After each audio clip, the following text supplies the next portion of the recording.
গায়ে পরে ঝগড়া আছে না, গায়ে পরে ঝগড়া। আমাদের দেশের ইসকনের সন্ত্রাসী হিন্দুরা এখন এই দেশের মুসলমানদের সাথে গায়ে পরে ঝগড়া লাগাইতেছে। ওরা আমাদেরকে উস্কানি দিচ্ছে। আলহামদুলিল্লাহ, দেশের মানুষ এখন সচেতন। আমরা এদের উস্কানিতে পা দিব না ইনশাল্লাহ, এদের পাতানো ফাঁদে পা দিব না।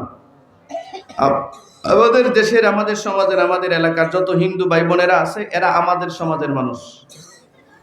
আমাদের যেমন এই রাষ্ট্রে বসবাস করার অধিকার আছে, তাদেরও অধিকার আছে, ঠিক কিনা? আমাদের যেমন রাষ্ট্রীয় অধিকার আছে, তাদেরও অধিকার আছে। আমরা যেমন নিরাপত্তা পাই, তারাও এমন নিরাপত্তা পাবে। আমরা মিলেমিশে থাকব। কিন্তু ওই ভারত থেকে পাঠানো গেরুয়া পোশাকধারী ইসকনের হিন্দুদেরকে আমরা এই দেশে বরদাস্ত করব না। আপনারা কি খাগড়াছড়ি গিয়েছেন কখনো? খাগড়াছড়ি, বান্দরবন, এই সমস্ত এলাকায় বাংলাদেশের কোনো আইন চলে না। আমি নিজে গেছি, তারপরে বলতেছি। খাগড়াছড়ি বাংলাদেশের একটা জেলা না? বান্দরবন বাংলাদেশের একটা জেলা না? ওখানে র্যাব, পুলিশ, থানা টানা সব আছে, সব ঠিক আছে, কিন্তু তারপর ওইখানে আলাদা একটা আইন আছে। পাহাড়ি যে সন্ত্রাসীরা আছে, পাহাড়ি সন্ত্রাসী, কুকি চিন, অমুক চিন, তমুক চিন, এইটা ওইটা, এরকম সশস্ত্র সন্ত্রাসীরা ওই পাহাড়ে প্রশিক্ষণ দেয়। এই সন্ত্রাসীরা ওই বান্দরবনে, খাগড়াছড়িতে যত মুসলমান বাঙালিরা আছে, যাদের বাড়ি ঘর ওখানে আছে, ব্যবসা বাণিজ্য আছে, খোঁজ নিয়ে দেখেন প্রত্যেকটা মুসলমানকে তাদেরকে ট্যাক্স দিয়া, ট্যাক্স আলাদা ট্যাক্স দিয়ে সেই এলাকায় বাস করতে হয়। যদি কারো কোনো আত্মীয় স্বজন খাগড়াছড়ি বান্দরবনে থাকে, একটু খোঁজ নিয়ে দেখেন। ধরেন একটা বড় মনোহারীর দোকান দিছে, অথবা রাস্তার পাশে একটা বড় পেট্রোল পাম্প দিয়েছে, বাৎসরিক ওদের একটা ট্যাক্স আছে। ওরা আইসা অস্ত্র শস্ত্র সহ মুসলমানদের কাছ থেকে আইসা টাকা নিয়ে যায়, চাঁদা নিয়ে যায়, আর ওরা একটা টোকেন দিয়ে যায়, টোকেন 1 বছর মেয়াদি। এই ট্যাক্স টোকেনটা রাখলে ওই এলাকায় সে নিরাপত্তা পাবে না, গুলি করে মারা লাগবে। মুসলমানকে 92% মুসলমানের দেশে। এবার বুঝেন তো তাদের শক্তি কতটুক? অনেক শক্তি না? আমরা দুর্বল। সময় এসেছে সতর্ক হওয়ার। আমরা উস্কানি দিচ্ছি না, উস্কানি দেওয়া আমাদের কাজ না। আমাদের কাজ উম্মতকে সতর্ক করা। উম্মতকে কি করা? সতর্ক করা। আপনারা সতর্ক হন।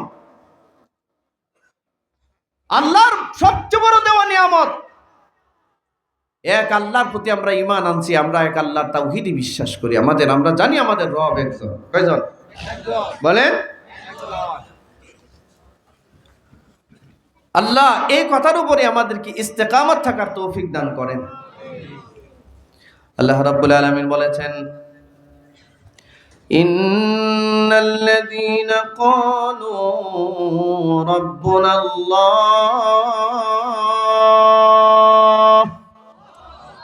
যারা বলে আমাদের রব আল্লাহ, বলেন আমাদের রব কি? আল্লাহ। সবাই বলেন তো আমাদের রব কি? আল্লাহ। একটু শাহাদাত আঙ্গুলটা উঠায়া সাক্ষী দিয়া বলেন আমাদের রব কি? আর একটু চিৎকার করে জোরে বলা যায় না আমাদের রব কি? আল্লাহ। ঠিক আছে তো? আমাদের রব। সুম্মাস্তাকামু, এই কথার উপরে দৃঢ় থাকে। তাতানাজ্জালু আলাইহিমুল মালাইকা, তাদের উপরে আল্লাহর পক্ষ থেকে মালাইকা নাজিল হয়, ফেরেশতা নাজিল হয়। ফেরেশতারা মৃত্যুর সময় এসে বলে, আল্লাহ তাখাফু, তোমাদের কোনো ভয় নাই, ওয়ালা তাহজানু, তোমাদের কোনো চিন্তা নাই, ওয়া আবশিরু বিল জান্নাহ, আল্লাহর তৈরি করা জান্নাতের সুসংবাদ গ্রহণ করো। আল্লাতী কুনতুম তুআদুন, যে জান্নাতের প্রতিশ্রুতি আল্লাহ তোমাদের সাথে দিয়েছেন। এক আল্লাহতে যারা বিশ্বাস করে, শিরিক করে না, তাওহীদে বিশ্বাস করে, এই ব্যক্তিগুলোর মৃত্যুর সময় ফেরেশতারা এসে তাকে ভয় থেকে, চিন্তা থেকে তাকে মুক্ত হওয়ার এক সুসংবাদ শোনায়। আল্লাহ তৌফিক দান করুন। আমরা এক আল্লাহর উপরে বিশ্বাস আছে, শতভাগ পরিপূর্ণ বিশ্বাস আছে। আল্লাহ আপনি তৌফিক দেন, বলেন আমিন। আজকে তো সংক্ষিপ্ত টাইমের কারণে তাও অনেক লম্বা কথা বলেছি, আমার কষ্ট হয়েছে। আবারও যদি কোনোদিন দেখা হয়, সাক্ষাৎ হয়, কথা হবে ইনশাল্লাহ। আমার সংক্ষিপ্ত দুই একটা কথা। একটা হচ্ছে শিরিকের সাথে আমাদের কোনো কম্প্রোমাইজ হবে না, ঠিক আছে? 2 নাম্বার, মুখটারে একটু বন্ধ করতে হবে ইনশাল্লাহ। প্রয়োজন ছাড়া কথা বলবো না ইনশাল্লাহ। সব সময় আমার স্রষ্টা একজন আমাকে দেখছেন, এটাকে মনে ধারণ করে জীবন চালাইতে হবে ইনশাআল্লাহ। আল্লাহ তৌফিক দান করুক। আপনাদের এলাকার জামাই, এই যে আমাদের পলাশ ভাই, ওনার চাচা, ওনার তো এমনি খুব বড় লোক মানুষ, ধনী মানুষ,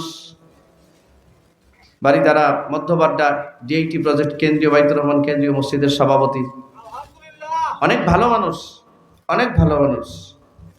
ওনার মসজিদের ইমামের জন্য ওনার বাসায় পুরা ফ্ল্যাট ছেড়ে দিয়েছে, এসি সহ লাগাই দিয়েছে। একজন না, ওই মাদ্রাসা শিক্ষক যে কয়জন আছে সবাই রে। এখানে উনি একটা মসজিদও করে দিয়েছে, মনে আপনারা শুনছেন তো। একজন দিনদার মানুষ, উনি খুব ভালো মানুষ। হুজুর আমার সাথে অনেক আগে যোগাযোগ করছিলেন কয়েকবার, কিন্তু আমি আসতে পারি নাই, সময় মিলাইতে পারি নাই। যাই হোক, পলাশ ভাই খুব জোর করে বলছিলেন, এই জন্য আজকে আসা। আমার এই অগোছালো কথায় যদি কেউ কষ্ট পেয়ে থাকেন, দয়া করে মাফ করে দিবেন। দোয়া করবেন আমার জন্য, আল্লাহ যেন এই দ্বীনের পথে আমাদেরকে কবুল করেন। ওয়া আলাইনা ইল্লাল বালাগ। আসসালামু আলাইকুম ওয়া রাহমাতুল্লাহ।